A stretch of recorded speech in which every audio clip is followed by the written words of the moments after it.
Des monstres au cinéma ou à la télé, il y en a quand même eu un paquet. Mais ceux qu'on a le plus vus, c'est les dinosaures. Alors évidemment, quand on parle de dinosaures au cinéma, on pense direct à Jurassic Park. Mais il faut savoir que les dinosaures sont présents dans les films depuis plus de 100 ans. La première fois qu'un dinosaure a été mis sur pellicule, c'était en 1914, dans un court-métrage d'animation appelé Gertie le dinosaure. Mais c'est avec la sortie en 1925 du Monde perdu, inspiré du livre éponyme d'Arthur Conan Doyle, que les lézards terribles sont devenus des superstars. Et je peux vous dire qu'en 100 ans, des films, ils en ont fait une pelletée. Et justement, on va commencer avec ce qu'ils ont fait de moins bon. Carnosaur. Donc, Carnosaur est un film d'horreur américain sorti le 21 mai 1993, la date est super importante, retenez-la bien, et réalisé par Adam Simon, un célèbre inconnu qui a accouché de Branded. Le pitch donne déjà une idée de la qualité du film. Une scientifique injecte de l'ADN d'animaux préhistoriques dans des œufs de poule afin de redonner vie aux dinosaures. Le film commence sur une réunion de gens haut placés qui semblent soucieux de savoir ce que la scientifique Jane Triptree, la méchante du film, fabrique dans son labo. Putain, balèze le fauteuil, hein. On fait la connaissance de Triptree et de deux de ses employés, des acteurs d'exception. Tu piges, toi, effet organique d'origine obscure? On dirait un rapport sur ma femme. Effet organique pas clair. Qui doivent aller chercher un œuf qu'une poule a dû avoir vachement de mal à pondre. Bah alors, tu chies ton œuf?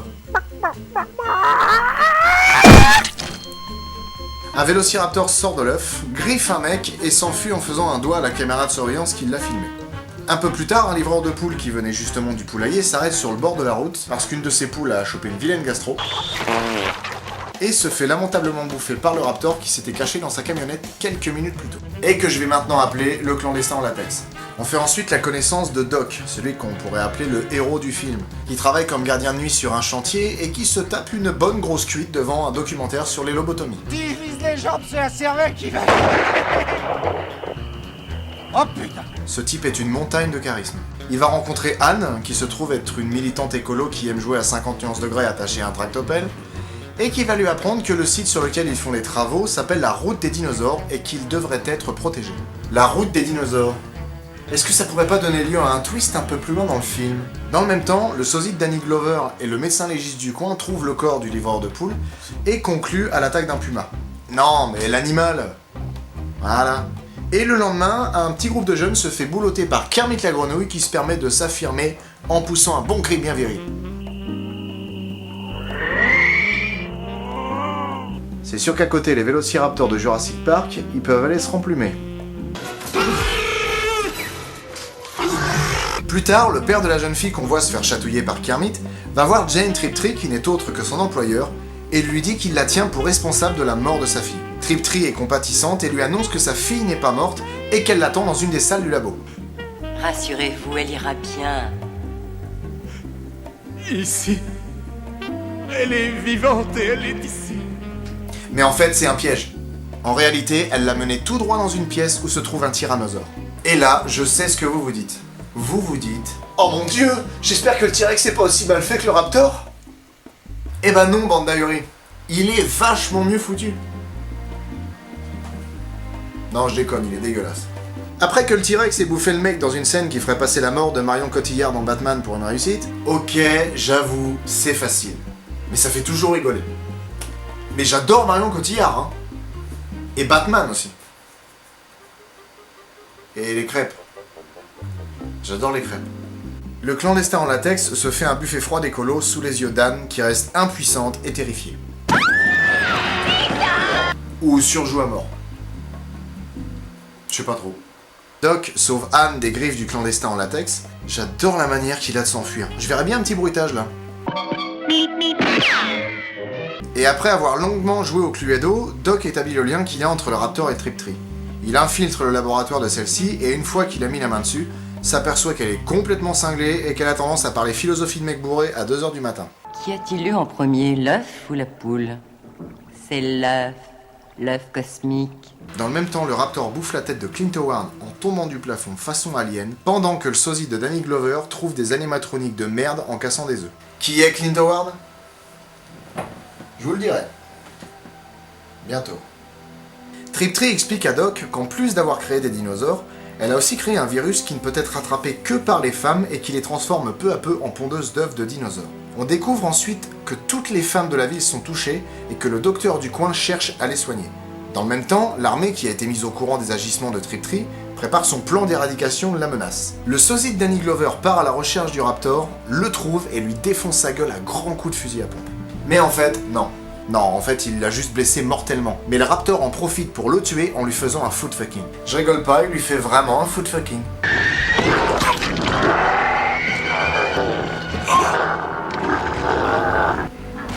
Quoi, bah c'est pas plus con que ce qu'il y avait avant. Hein.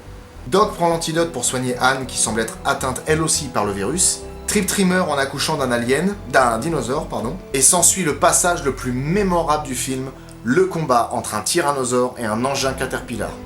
Parce que figurez-vous que le T-Rex, il est arrivé sur le chantier où il y a Doc et Anne. Et vous savez comment il a fait pour y arriver ? Il a suivi la route de ses ancêtres. La route des dinosaures.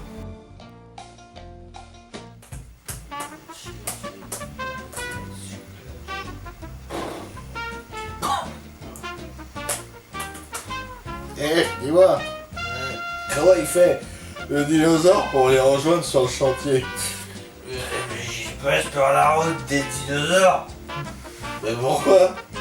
Parce que c'est un dinosaure. Bah ouais. Le T-Rex se fait défoncer, le gouvernement fait disparaître les preuves en brûlant tout et tout le monde, et le film se termine sur un générique à l'envers. Bon, par quoi on commence ? Le scénario déjà, c'est n'importe quoi. Le film est une adaptation d'un roman de John Brosnan. Dans le bouquin, les dinosaures sont recréés à partir d'ADN récolté dans des os de dinosaures et injectés à des embryons de poules. C'est déjà mieux que dans le film et en plus de ça, ça fait penser à Jurassic Park qui parle aussi de clonage de dinosaures avec de l'ADN fossile. Alors que là, les dinosaures ont été créés à partir d'ADN mélangé de différents animaux. Ce qui n'a aucun sens, on peut pas créer un animal disparu en utilisant des morceaux d'animaux qui lui ressemblent. Mais le producteur du film, Roger Corman, dont je parlerai plus en détail dans un autre épisode, en avait rien à foutre et il a décidé de faire sa propre sauce et du coup c'est de la merde. Et en même temps, je trouve que c'est normal. Vous savez pourquoi ? Au début de la vidéo, j'ai dit que la date de sortie du film était à retenir, et pour cause. Carnosaur est sorti 20 jours avant Jurassic Park. Et je pense qu'on aurait hurlé au plagiat si le film avait lui aussi traité de dinosaures recréés avec de l'ADN fossilisé. Alors que non, c'est pas du tout un plagiat. Même le roman, c'est pas un plagiat. La preuve, il est sorti 6 ans avant le roman Jurassic Park. Et d'ailleurs, c'est balèze parce que ce mec a eu l'idée de recréer des dinosaures avec de l'ADN fossile avant Michael Crichton. De toute façon, on s'en branle, on a eu du succès, nous. Point de vue effets spéciaux, bordel, c'est moche. Il faut savoir qu'à la base, Carnosaur devait être un concurrent pour Jurassic Park. D'ailleurs, le film y fait référence. Mais honnêtement, quand on voit ça... Putain, on se demande comment ils ont pu espérer une seule seconde rivaliser avec le film de Spielberg. Bon, cela étant, il faut savoir que le film a eu un budget d'1 million de dollars, alors que Jurassic Park a bénéficié d'un budget de 63 millions de dollars. Alors c'est sûr que pour 63 fois moins, fallait pas s'attendre à des effets spéciaux de dingue. Pour les besoins du film, 4 maquettes ont été fabriquées. Un T-Rex grandeur nature, un T-Rex d'1 mètre de hauteur, un Raptor de 2 mètres et un autre de 30 cm. Et ils sont tous dégueulasse. Prenez le T-Rex par exemple. La réplique grandeur nature ne pouvait bouger que la tête, puisque le coût de fabrication de l'animal entier ne permit pas de l'animer correctement. Ils se sont donc servis du modèle réduit pour les plans où le dinosaure devait bouger. Le problème c'est que le modèle réduit était encore plus moche que le modèle grandeur nature. Et tiens, tant que je parle des dinosaures, l'équipe a fait appel à un paléontologue pour pouvoir les conseiller et leur dire comment faire les dinosaures pour qu'ils soient le plus fidèles possible à la réalité. Mais ils l'ont fait venir une fois que les dinosaures étaient finis. Bonjour, je suis paléontologue et je viens comme consultant pour faire des maquettes de dinosaures. Ouais, viens par là, suis-moi. Mais... ils sont finis. Bah ouais. Et qu'est-ce que vous voulez que je fasse ? Bah nous dire comment le faire. Ben pas comme ça, il y a tout à refaire. Pas de bol, y a plus de budget. Bon bah laissez-le comme ça alors. Bon bah merci beaucoup. Ah, bonne journée, au revoir, allez. Je suis le seul que ça choque. Parce que la crédibilité de Jurassic Park était aussi assurée par le fait que les animatroniques des dinosaures ont été conçus sur les conseils de Jack Horner, un paléontologue qui a énormément fait avancer les mentalités sur les dinosaures. Et du coup, les animatroniques sont vraiment bluffants. Alors que Carnosaur s'en branle complètement. Les dinos sont des gros lézards en plastique qui mangent des gens, et puis c'est marre. Concernant la musique...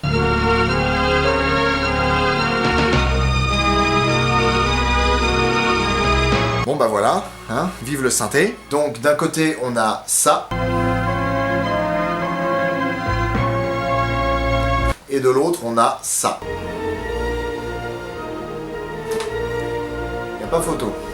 Pour ce qui est de la mise en scène, c'est à la hauteur du reste. Tout est fait avec le même angle, toujours le même travelling, que ce soit de côté ou d'avant en arrière. Les lampes de chantier qui font contre-jour, cette putain de voix off qui sort de nulle part et qui coupe tous les dialogues. ARPA Washington, cellule contaminée 0%, heure H, moins 48 heures. Le Raptor qui voit tout en vert, les incrustations d'effets numériques qui piquent les yeux. Enfin bref, c'est le grand merdier. Et pour finir, les acteurs. Bon, je vais vite passer sur le fait qu'ils sont complètement nazes, malgré que je pense que la VF rend le jeu d'acteur complètement débile.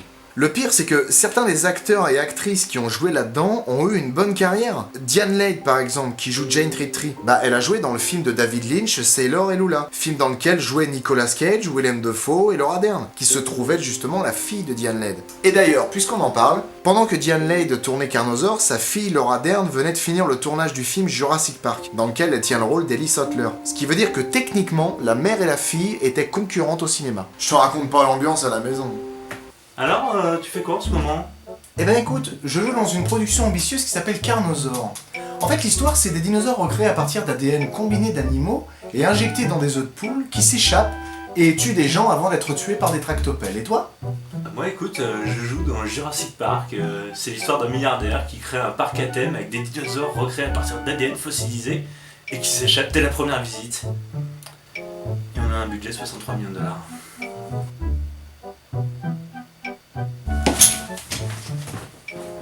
Sinon, il y a aussi Raphaël Sbarge, qui a joué notamment dans Independence Day, Risky Business, aux côtés de Tom Cruise, et dans un nombre de séries absolument hallucinants, mais surtout dans Prison Break et dans Once Upon a Time, série dans laquelle il donne sa voix à Jiminy Cricket. Il y a aussi Ed Williams, qui est surtout connu pour avoir joué dans la série des Y a-t-il un flic, avec Leslie Nielsen et George Kennedy. Vous voulez voir, chef? Ah oui, merci, Al. T'as une saleté au coin de la bouche, Al. Ah non, de l'autre côté. Et d'ailleurs, je trouve super amusant le fait que ce mec ait joué dans des parodies de films policiers et qu'il ait aussi joué dans un film qui se veut sérieux mais qui ressemble à une parodie en fait. Et dans Carnosaur, il y a Clint Howard. Ce mec a une tronche de psychopathe. Faut savoir qu'il est le frère de Ron Howard, le réalisateur d'Apollo 13. Et quand on regarde la filmographie de Clint Howard, on y voit de très bons films. Et je suis sûr que c'est parce que son frère lui a filé un bon coup de main. Il apparaît déjà dans un bon nombre de films de celui-ci. Apollo 13, Splash, Cocoon, Backdraft, mais aussi dans des films comme Austin Powers, La Nuit au Musée 2, et surtout dans un bon paquet de navets. Dont un qu'on verra ensemble. Promis. En résumé, Carnosaur, c'est un nanar bien foutraque qui vous fera passer un bon moment si vous le regardez avec des potes, de la bouffe, du coca et 2 grammes dans chaque œil. Voilà, c'est la fin de l'émission, j'espère qu'elle vous a plu, n'hésitez pas à commenter, à partager et même à me proposer des films à tester, je les regarderai avec plaisir. Je vous dis soyez sages et à dans un mois.